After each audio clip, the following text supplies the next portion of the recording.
Fan na ang mga Pinoy na mga love teams sa pelikula at telebisyon. Hanggang taong 2011, nabuo ang isang panibagong tambalan na lumikha ng ingay sa showbiz. Tambalang kinakiligan at sinubaybayan, dinudumog at tinitilian, saang mall shows man pumunta. Hindi mabilang na followers at fan groups na sumusuporta, trending at laging pinag-uusapan sa mga social networking sites. Walang duda ang magic at kilig ng kanilang love team.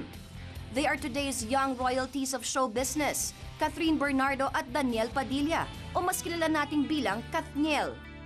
Siyempre, matagal na kayong magkasama, matagal na kayong magkakilala. Nakita nyo somehow yung growth nung isa't isa as a person. Anong nakita mong growth o pagbabago kay DJ? Feeling ko mas nag-mature po siya ngayon compared before. Alam niya na yung tama sa mali, alam niya na yung priorities niya.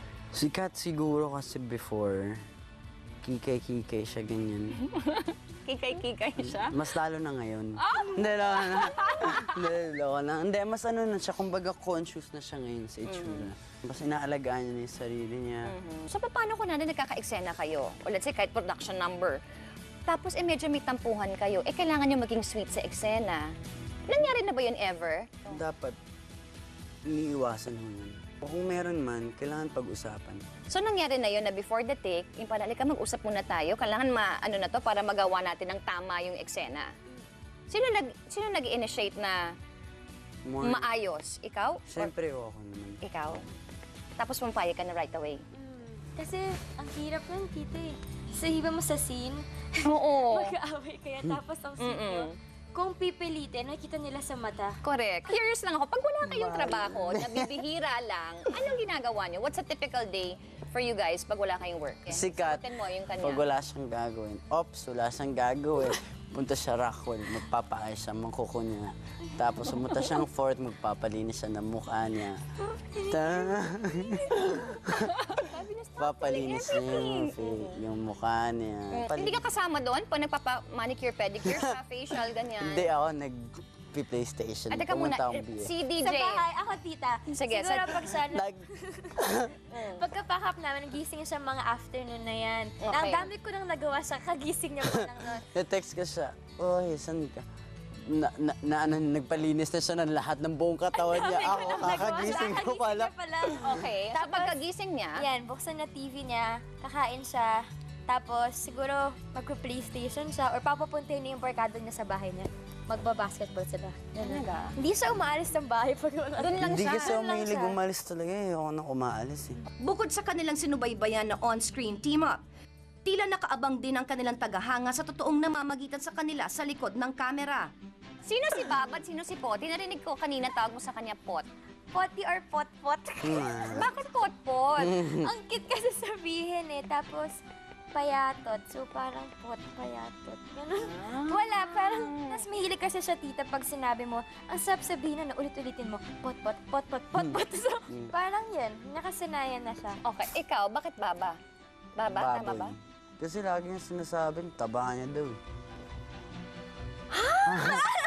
Di ba? Kaloka ka, nasan yung taba? Hindi, tita, kasi parati nila ako sinasabihan, malaki yung face ko sa TV. Ikaw, dali na, sir mo ako na. Kung meron kayong bagay na hindi nyo pa nako-confess sa isa't isa, ano yon? So parang kailangan iduktong nyo to. Parang ikaw, DJ, sasabihin mo to, Kat, aaminin ko sa'yo, blank, blank, blank. Okay. At ikaw din, DJ, aminin ko sa'yo, blank, blank. Kat, aaminin ko sa'yo, inuubos ko yung pagkain mo pag nagtitake ka. Ninanao ko pero lahat ng payat-payat pagkain niya. O ikaw, ano yung aminin mo sa kanya?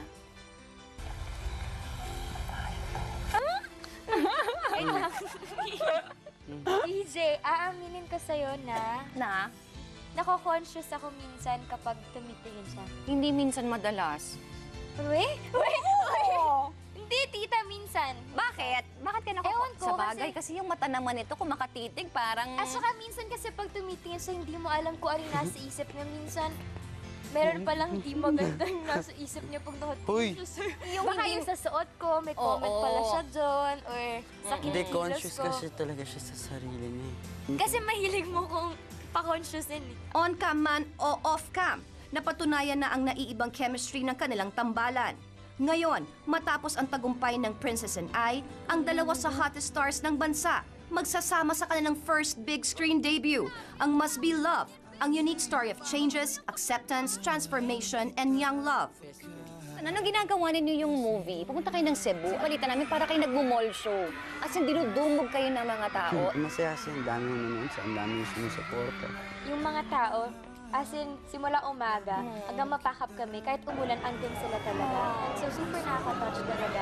Dito ba sa movie nyo, meron kang bagong makakasama or makakapartner si Liza Soberano? Kasi parang ikaw yung dati sa Princess and I, meron kang tatlo yung kapartner mo. Doon ngayon, it's DJ who has another partner. Hindi ka ba nahirapan? At ikaw din parang, ay, meron siyang iba. Trabaho po yun eh. Mga kailangan kasama sa trabaho po. Nung una, parang nanibago ako siguro nung umpisa kasi sa Princess and I, parang ako yung may ka-love team. Oo. Tapos ngayon sa movie, oo nga, parang nakapanibago. Pero, Selos ka? hindi naman. Natawa si DJ, nagselos ka? Kailangan na rin masani kasi mali mo sa next. So, may iba na pala siyang ka-love team. Ako na lang yung ka-love triangle. So, nanibago lang yung start. Pero habang tumatagal naman, may tiwala naman din po ako kay DJ and yun, trabaho lang. Teka, anong ibig mo sabihin nung sinabi mo may tiwala ka kay DJ? Tiwala na? Ha? Basta may trust ka sa kanya na kung anong gagawin niya. Na? Kung Na? ano dapat basta kita, okay na yan.